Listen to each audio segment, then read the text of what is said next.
Big Boy's Neighborhood. Alrighty now, man. Now, I've admired your work from afar, bro. You know what I'm saying? We had a chance to sit down and holler at each other, man. You always been 100 with me, man. Choke no joke in the neighborhood, man. Now, let me ask you this, Choke. Have you always been choke no joke? Yeah, as long as I was been in the entertainment industry. Okay, because you know how sometimes you'll get somebody and you'll see certain things on like their social media and you'll start to call them that.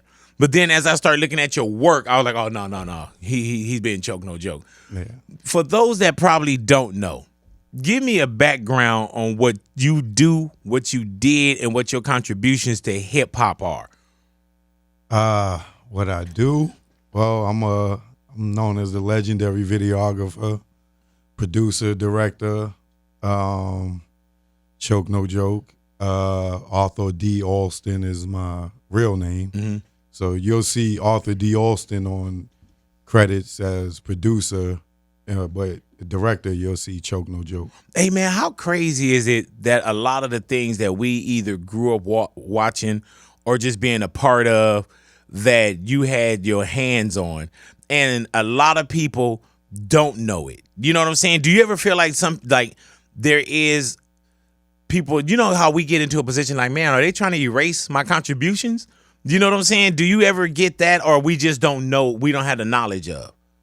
I mean, it's a little bit of both. Mm-hmm. You know, like I've been doing videography since '95, I could say. I started rapping when I first came in the industry. Hey, man, let me tell you, on your Instagram, I love how you'll put up stuff from when you did rap, and it was something you put up, Choke, and you were on stage, and it was a few people in the audience, but you gave them a fucking show. like it was 10,000 out there. Right. So being next to hip hop, bro, you got your card. Right. You know what I'm saying? And being next to, also being that guy that filmed a lot of things that were very precious to us in hip hop, but also, man, a lot of people were extremely comfortable with having Choke around them. You know what I'm saying? And the things that we even see today, because everybody got a camera now. Right. You know what I'm saying? But you documented a lot of hip hop history. And when I had the camera, I was corny for it. Yeah. Dude, you know, like Flex, Funk Master Flex, he used to hate it when I was filming Like the him tunnel? in the tunnel. Yeah. Oh, here you go with this camera, man. You speeding. Now you want claim ownership for stuff that you never paid And it's for. archive footage too, though. You know what I'm saying? Like through my career, Choke, I was the same way, where I was like, man, don't record. I wish I had somebody that was like you, that recorded, that I could look back on and say, man, do you have that footage? Do you have that footage? Do you have that footage? And I had to have a dude named Keith O'Derrick to have a lot of my footage. Right. But I wish I would have gave him license to do it all. You know what I'm saying? Yeah. But you did it all. And even the tunnel, like the tunnel was one of those spots, bro, that my being from the West Coast, I couldn't wait to make it to the tunnel. Right. You know what I'm saying? I bodyguarded the far side. And then when we got to the tunnel, that was like Mecca. Right. You know what I'm saying? But you're in the tunnel pretty much every time the tunnel's going on, and you kept capturing what's happening. Every weekend Sunday was the hip hop night. But you know, they had other nights. Right. They had like rave, they had the gay night, you know, but every Sunday was the hip hop night, and that's when I was there, when Flex kind of took it over and broke off from Jessica. Mm-hmm. You know, I know Flex since I was 8 years old. Mm-hmm. You know, he grew up with my cousin, Ben British, who, you know, he started out rapping. Flex was his DJ, and he had the links to the industry. And then, you know, it was this one dude, I can't think of his name right now, that used to always be around Russell Simmons in them. Mm-hmm. You know, once Flex got to that dude, he cut my cousin off, and then he got next to Russell and them, and then that's when he got his whole thing started. The legacy begins. That's where. How are you guys now? We cool. Mm-hmm. We called you, and you know, it's no drama no more. That's beautiful. You know, I always had an issue with him because I felt like what we know now is marketing and promotion, video marketing and promotion. I did that for him. You know, in the tunnel, there wasn't BET. It wasn't MTV. You know what I'm saying? Even Ralph McDaniels, who was doing Video Music Box, wasn't coming in the tunnel. So all those public access shows that I did more like over 200 and some episodes, produced and directed, shot the public access show that we was doing at the time. We had more episodes than The Simpsons at one point when The Simpsons was big. What made you pick up the camera and start to document all that? Actually, and not knowing that you were documenting history, because I look back at some of your tunnel stuff. Right. Like you had one where it was Snoop Dre, and I remember I sent it to Trey D. Trey D was on the stage, right, and never had that footage. Right. You know what I'm saying? And this isn't where that's a moment in time, Choke, where we look back and it looked genius. Right. And it looked, but at the time you were documenting hip hop history.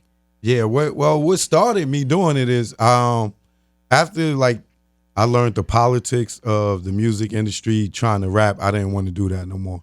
So I started modeling and acting.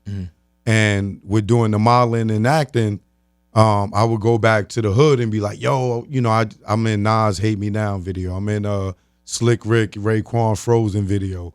I'm in all these music videos I was doing. I was hanging around dudes that I idolized growing up. So I would go to the hood and tell people, and they'd be like, So I started bringing the camera and shooting behind the scenes. So and you were shooting everything. For the shut-ups. Like, man, shut your, like, man, yeah. You know what I'm saying? Yeah, like to inspire. Like, yo, look who I was around today. You know what I'm saying? And I come back, and everybody's sitting around me on the bench watching behind the scenes of the music videos, which, you know, those became shows. Yeah. Where people shooting behind the scenes of the music videos. So I was doing that just to bring it back to the hood, for bragging rights. And then I started hanging in the tunnel.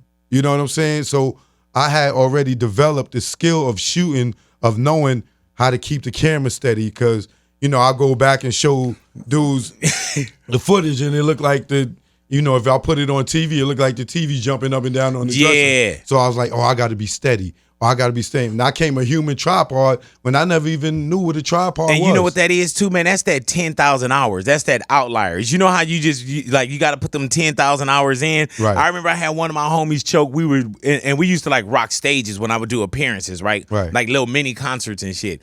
And I remember the whole throw your hands in the air thing. And I remember when I watched it back, I had to watch this shit like this because my camera guy, yeah. You know what I'm saying? He's this into the party. Hell yeah. It's like for me, I learned that I cannot enjoy the moment. I enjoy it later when I watch it. But when I'm in the moment, everything got to be tight, focused. I learned audio because of that. View. Yeah. I learned audio because of that, because I go back and look at it and the audio is blasting. You know what I'm saying? Right. So I learned audio.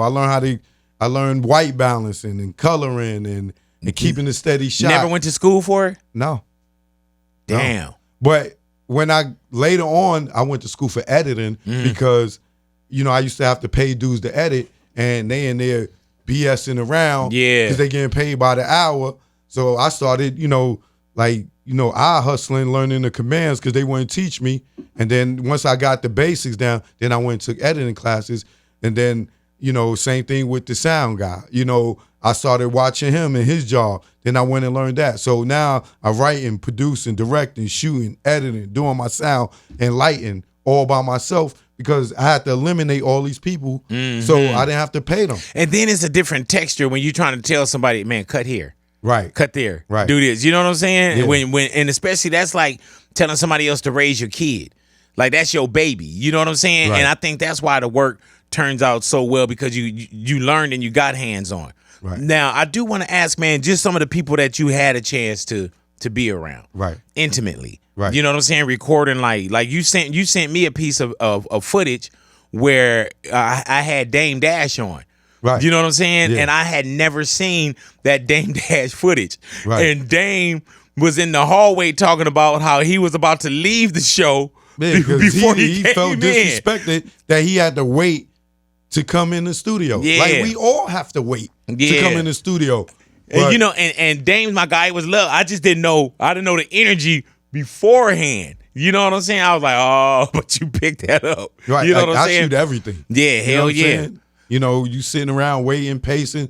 I keep the cameras rolling. Some days I shot 20 hours a day. You know what I'm saying? Nonstop. How did you get with Rockefeller? And take me through that as well. Well, when I was doing the tunnel, I started releasing like what I would call music video documentaries, which would be like the artist performing, then I'll go backstage and I'll shoot an interview with them, and then I'll put that together along with some interior shots of the tunnel with Flex DJing. And I started releasing those on VHS first, which was called The Tunnel Is Closed. At first it was Tunnel 2000, Tunnel 2001, then T3. This is when the tunnel was open. Then when the tunnel closed and the VHS format changed over to DVD, I re-released them and titled them The Tunnel Is Closed Volumes 1, 2, and 3. Then I put out a fourth one, which was the best of Jay-Z. When I was putting out the fourth one, I went to Rockefeller. A girl that used to act with me when I was doing the modeling and acting named Emmanuel Punica, she left the acting business and got into video promotions at Rockefeller.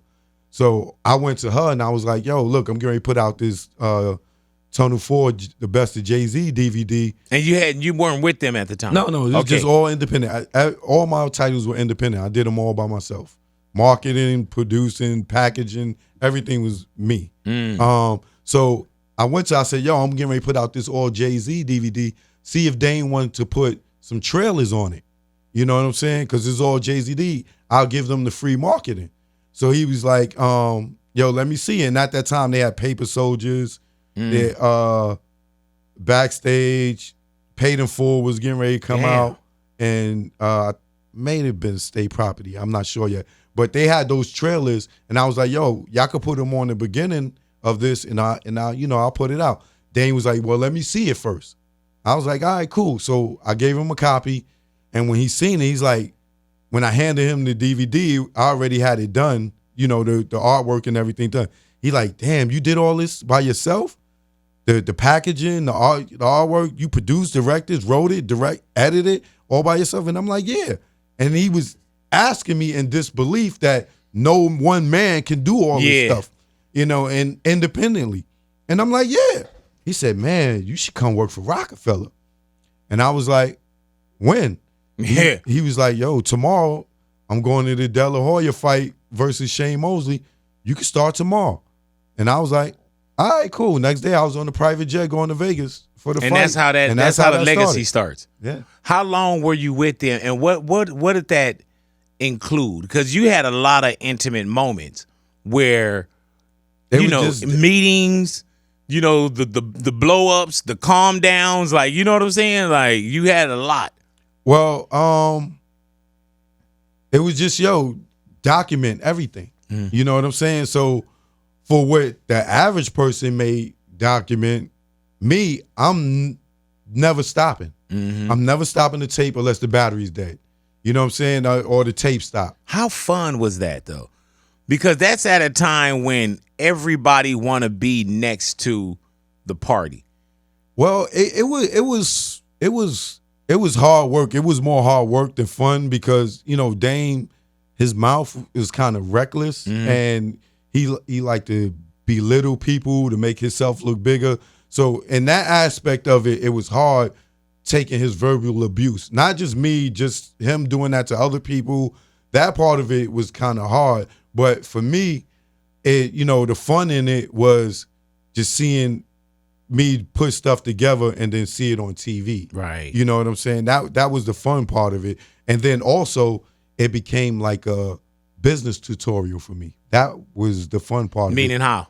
Because I'm in meetings with Leo Cohen and Kevin Lyles and these dudes, and I'm probably learning more about the business and in meetings that I shouldn't be in, but they ain't want me there just to document it because he really wanted to show how so much torturous interference was going on in the business between Def Jam and Rockefeller.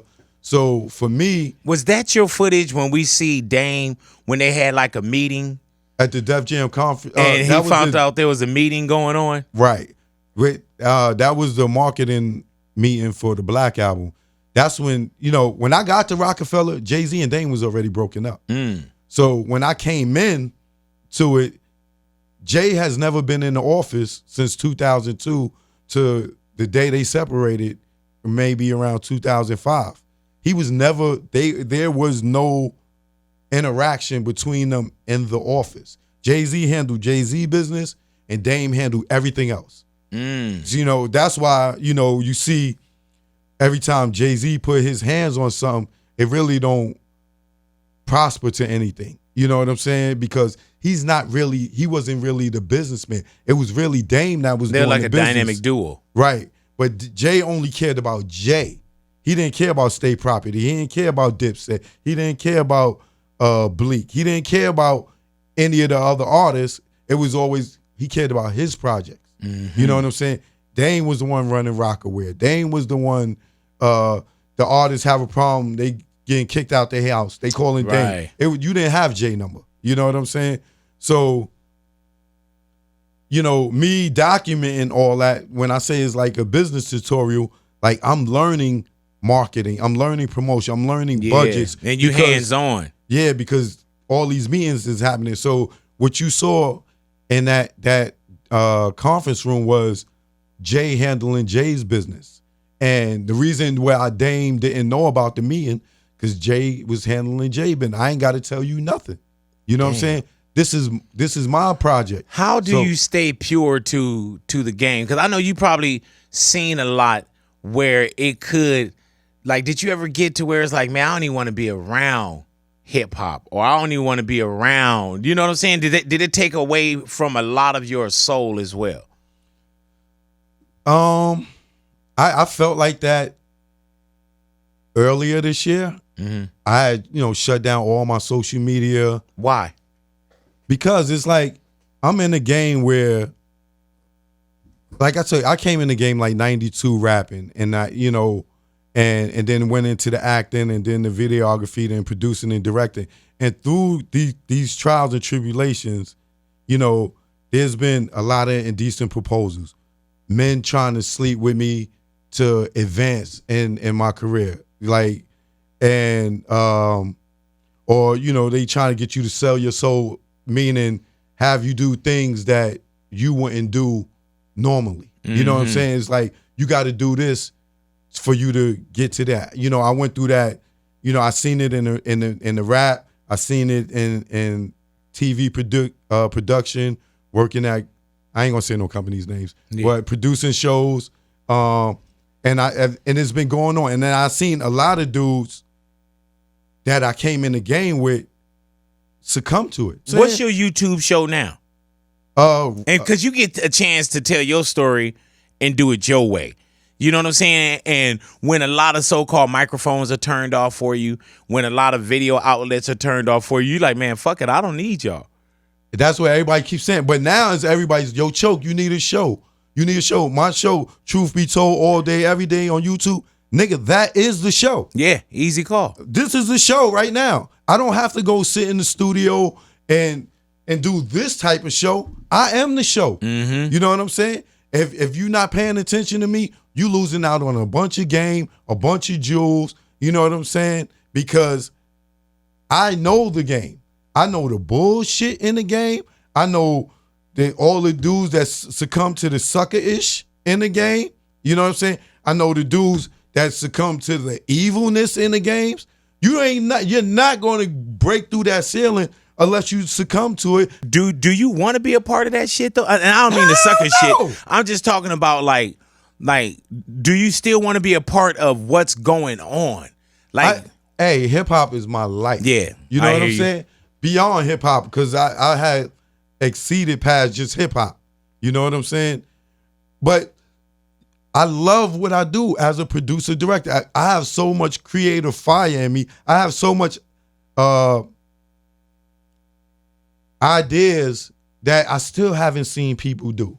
You know what I'm saying? Me and Dame are the precursor for reality TV. Y'all they looked at us like we was crazy, documenting everything. Now every rapper, everybody got a camera following them. I see it when but y'all told us it was corny. I see it here. You know what I'm saying? Like, we literally got to tell people like, hey man, we shoot everything. You got to turn your camera off. Everybody's documenting right now. TV shows, everything. Even when I was producing The Housewives, all my creative hit the screen. They depended on me to come with the create. I sat in a room with a bunch of producers. All my ideas hit the screen. Every last one of them. So what do you do? What do you do now that you got your own outlet though? You know what I'm saying? I just sit back. Are you angry, Choke? No. Are you a hater? No. Yeah, I gotta ask. You know what I'm saying? Yeah, I mean, people may call me a hater because they feel like, oh, he ain't driving around in the Maybach. Oh, he ain't got the big house. But I had money when I was in the streets. Mm-hmm. I had, even at work, Rockefeller, I had money. I didn't go out and buy a Benz. I didn't go and buy jewelry. You see me, I ain't got no holes in my ears. I ain't got no jewelry on that. That ain't me. Because when I was in the streets, I seen so many of my friends die over jealousy and envy that I learned early on, yo, you can't be outshining dudes because you'll find yourself killed just out of jealousy when dudes want to rob you and stick you up. What's the next move for Choke? I mean, I never tell my moves because of all these suckers out here. You know what I'm saying? You know, I announced that I was going to be on another show. I ain't going to say because I'm on your show. I announced it before it happened, and then what happens? It goes away. This is why I didn't announce that I was coming on your show. Right. You know what I'm saying? You said, hey, Big, I want to, every time I fuck with you, we been 100. Right. You know what I'm saying? We done rode in the same fucking car, on the same golf cart, all that kind of shit. So when you was in LA, I was like, yeah, tap in. And I appreciate that. And you have been 100%, 110% with me since I known you from way back then. You know what I'm saying? Every time I see you, it's always been love. You know what I'm saying? But there are those people that and Choke, I want to tell you straight up. And I know the machine. You know what I'm saying? Right. We all caught up in the matrix and all that kind of shit, and you know, the solidarities and all that. And I'm a team player too. Right. But my thing is, man, I'm like, okay, well shit, let's talk. Man, so how do they catch up with you though, Choke, as far as like your YouTube? How do you get to cause your motherfucking Instagram is famous. You know what I'm saying? Like I check in. How do they continue to check in with you? The Instagram is real Choke No Joke. On Twitter it's Choke_No_joke. They can email me ChokeNoJoke@gmail. They could call me. And my thing is this, dude. Keep and you just my saying it, you're gonna be like, man, you didn't have to say that. Just keep being you. You know what I'm saying? And that's the only thing uncut I can be. And pure. And I'm not a comment reader, but I see the comments. You know what I'm saying? And you doing what's not popular. You pushing the motherfucking wheel up the hill. You know what I'm saying? And that is a struggle in itself. Mm-hmm. You know what I'm saying? My YouTube channel is Choke No Joke, Legendary Director. And that's what I just do. The truth be told, all day, every day. People want me to come on every day. Choke, we need you. You know, I do it when I feel it. It's not like I'm doing it for views or subscribers or likes or money. It's just, or this is just coming from me, from my heart. You know what I'm saying? All I want to do is stop all I'm doing is giving a blueprint to all the potholes that's in the road to success. Yo, go left, go right. Go left, go right. For the dudes that come behind me. Because you probably can relate on this. Mm-hmm. We come in this industry and because I'm not a part of that, but people will jerk people the way they got jerked instead of educating them and show them how they got jerked. Mm-hmm. You know what I'm saying? And you know what? And Choke, on my end, man, that's why a lot of the game I don't fuck with. That's why a lot of the people, like, I don't know a lot of people by choice. I don't know a lot of record heads. I don't slap hands with motherfuckers. And I think that's why my 25 years, I'm cordial as a motherfucker. Mm-hmm. But I think that's why my 25 years of radio, motherfuckers ain't got no real story on me. Motherfuckers ain't got nothing hanging over my head. I've been from the West Coast. I've been through all the gangster shit out here. You know what I'm saying? Mm-hmm. And not tucking my tail on none of that shit.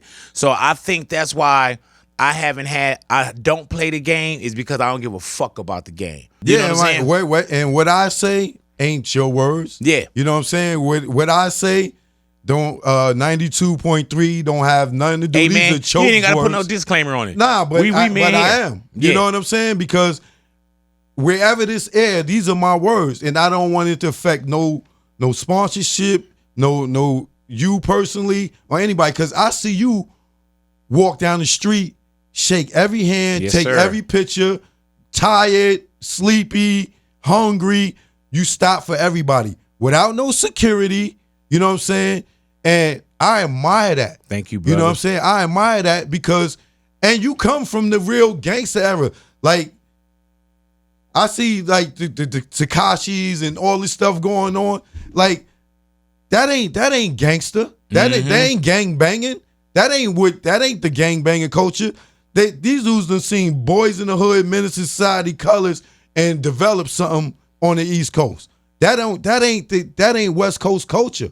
Yes, sir. You know what I'm saying? Oh, So shit, I know. when I see you out here, you survived 25 years and still walk around without security. Yeah, man. That says everything Watch I go about your downstairs. character. Watch I go downstairs and get fucked up today. Be like, man, I was telling this motherfucker all this good shit. And you gonna be videotaped. and then think about me speaking out this the way I speak out.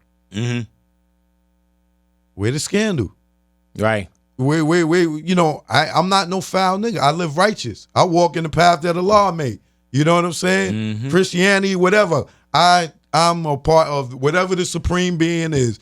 God, Buddha, Allah, Islam, whatever it is. I follow righteousness. You know what I'm saying? I'm just a righteous brother. Preach. So if they could have tore me down already, you know damn well they would have. Man, like I say, man, keep speaking your truth, bro. Thank you for coming into the neighborhood. Thank you for hanging out. That's the infamous bell right there. Choke no joke, man. In the neighborhood, Big Boy's neighborhood.